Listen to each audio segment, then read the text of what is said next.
Hey friends, Matt aka Martin here, and in today's video I'm going to show you the one super simple sound that I use in literally every single one of my productions and how you can create it for yourself. Let's not waste any time and show you the sound. Now it's pretty basic and a lot of you probably already know how to create this, but for those of you who don't, this should hopefully be a really helpful tutorial for you.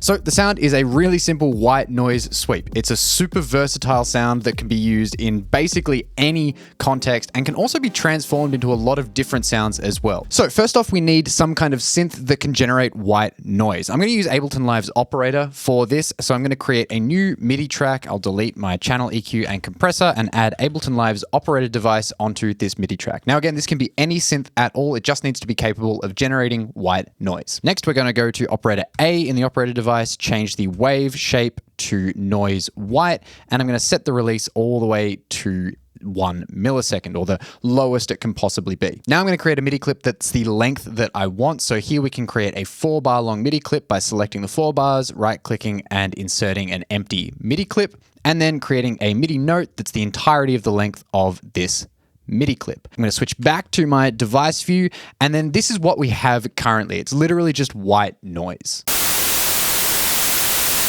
So there's a couple things we could do now to make this sound a little bit better. Firstly, I'm going to turn up the spread control in operator. And basically what this is going to do is create independent white noise signals for the left and the right speaker to create effectively a really wide sounding white noise. Now you might not want a wide sounding white noise here, but having it turned up all the way gives you the flexibility once you turn this into a sample to use it in mono if you want by just choosing one of the sides or having a more stereo sounding white noise sweep. Next, I'm actually going to use operator's filter, engage the filter and turn it onto a high pass filter so that we can use this to remove some of the low frequencies. I'm going to reduce the filter frequency down to maybe 400 Hertz, and now we've removed some of those low frequencies from the white noise. You'll also hear now that it's pushed out in the stereo spectrum.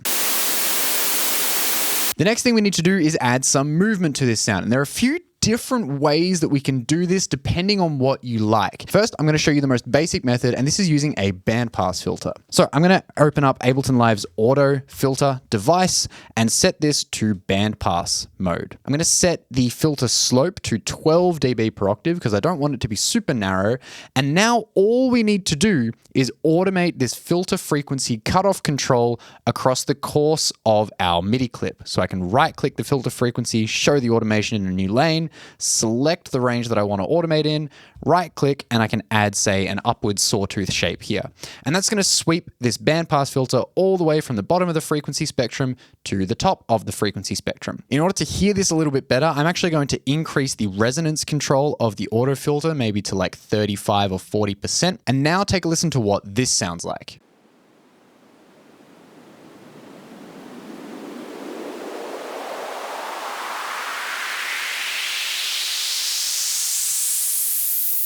And that is your super simple white noise sweep. But there are a few different variations that we can make on this sound. So I'm actually going to duplicate this sound we've made right here, mute the original, and remove the auto filter on this new one. On our new sweep right here, instead of adding a bandpass filter, what I'm going to do is add an EQ8. And on this EQ8, I'm actually going to turn off all bands except for one of my bell EQs, our peak EQs. And to get that kind of rising sound, all I'm going to do is increase the gain of this EQ node and now automate the frequency control of this particular EQ band. So I'm going to right click the frequency control, show the automation in a new lane, and then once again, have this sweep across most of the frequency spectrum. Let's go down from, say, 100 Hertz up to, 15K or something like that. Now, in order to get a bit more of a sweeping sound, I'm actually going to engage a high pass filter on this EQ8. And then I'm also going to automate this filter frequency control on this high pass filter closer to the end of the sweep. So I'm going to right click, show automation in new lane, and then in the last 2 bars, let's do the same thing by adding a upward sawtooth, and let's pull down the high end of that a little bit, and then make it so that this just keeps continuing by removing this little automation node right here. And what this is going to do is now just remove those low frequencies as the sound gets closer to completion. So now let's take a listen to this variation.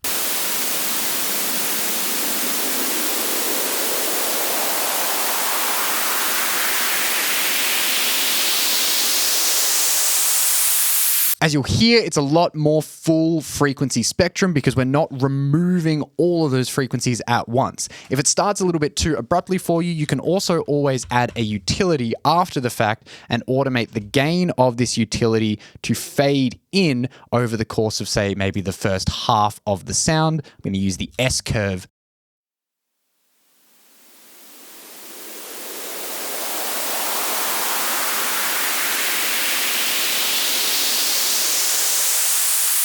You can also, of course, adjust all the automation to your liking. But now let me show you one other way that you can turn this white noise sweep into something really interesting. So once again, I'm going to duplicate our sound here, turn off that second sound, and I'm going to delete the EQ8 and the utility device right here. And now what I'm going to do is, instead of using an EQ or a filter to create that sweeping sound, I'm actually going to use a phaser and or a flanger. So I'm going to insert Ableton Live's Phaser-Flanger device after the operator. I'm going to turn down the amount. And now what this sounds like is basically like we're removing certain frequencies from the sound when we have this set to 100% dry wet.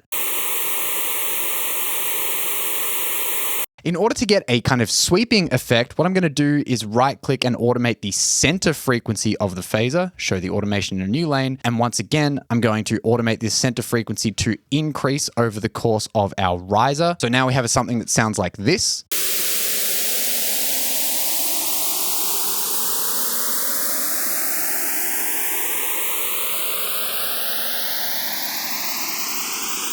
And if we want to accentuate that sound a little bit more, what we can actually do is increase the feedback amount in the phaser control, which is basically going to increase the depth of these peaks and dips in our frequency spectrum. I'm going to increase this a little bit. Now, this can get quite loud, so what I'm actually going to do is add a limiter so that we don't blow out our ears. And then I'm also going to add a utility, once again, to fade in the sound over time. So let's automate this gain control. Let's turn our feedback down to about 50% and have a listen to what we have.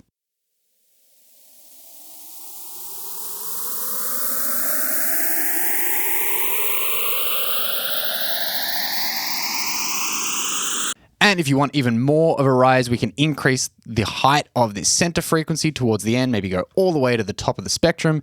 And we can also increase the amount of notches that this phaser has. And why not, let's invert the polarity of the feedback as well.